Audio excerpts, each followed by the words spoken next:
कि अरे जाता तो ये भैया अरे छपरा सोहरिया अरे तो ले हो भैया अरे गेहूं के मोटरिया। मुन्ना भैया एगो भाई बहन के कहानी बटे। ए छठ माई के भैया गरीब बटे, बहनिया कहतिया के भैया हम बारी नैहर में तो कुछ हमारे खातिर ले आ कि छठी माई के व्रत भूखम। तो भैया कहता कि बहन सब चीज तो महंगे बा, यही में गरीबी छैले बा, हम कहाँ से ले आई। हे बहन तू वैसे तो छठ पूजा मत कर, आगे साल तू छठ माई के व्रत भूख ली है। तब बहनिया कहती है कि ना भैया जब हम करब तब किरे करब भैया, तू उपाय करके कहीं से ले आवे भैया। तो कैसे कहता भैया लोग एक गाना करे सपोर्ट जरूर करम सब है कि अरे जाता तो ये भैया अरे छपरा सोहरिया अरे तो ले हो भैया अरे गेहूं के मोटरिया।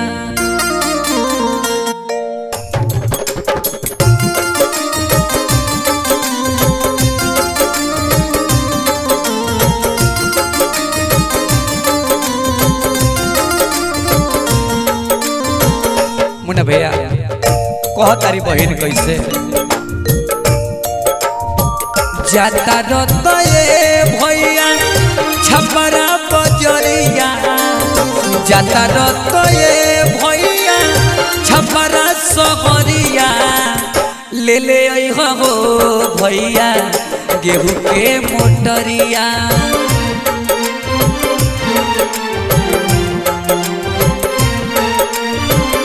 ले हो भैया गेहूं के मोटरिया।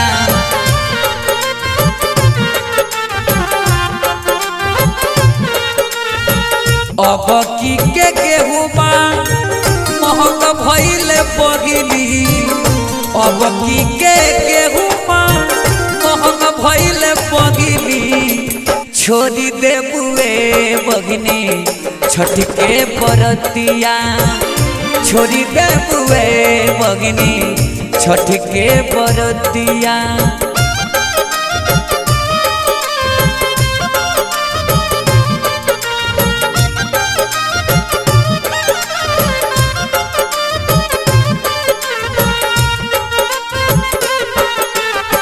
जय हो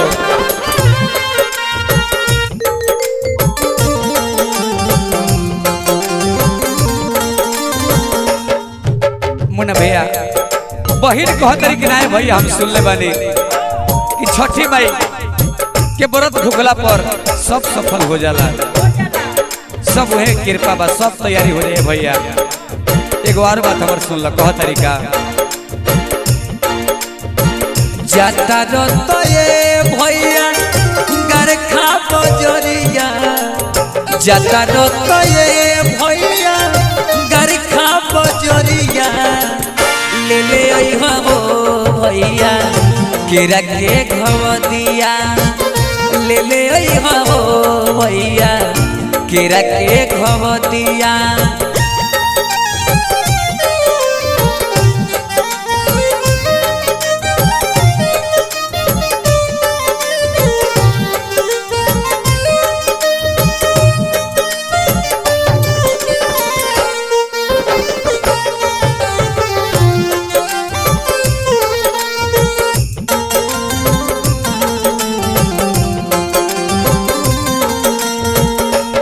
भैया भाई का कहता रे उनकर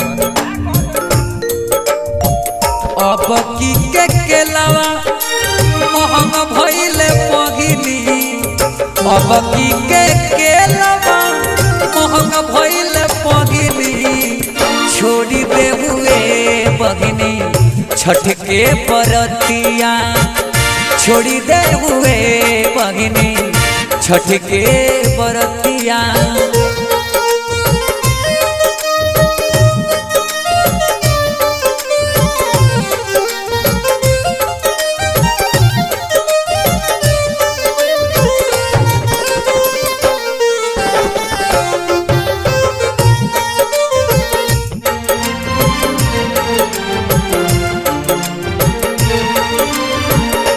भैया अंत में का बा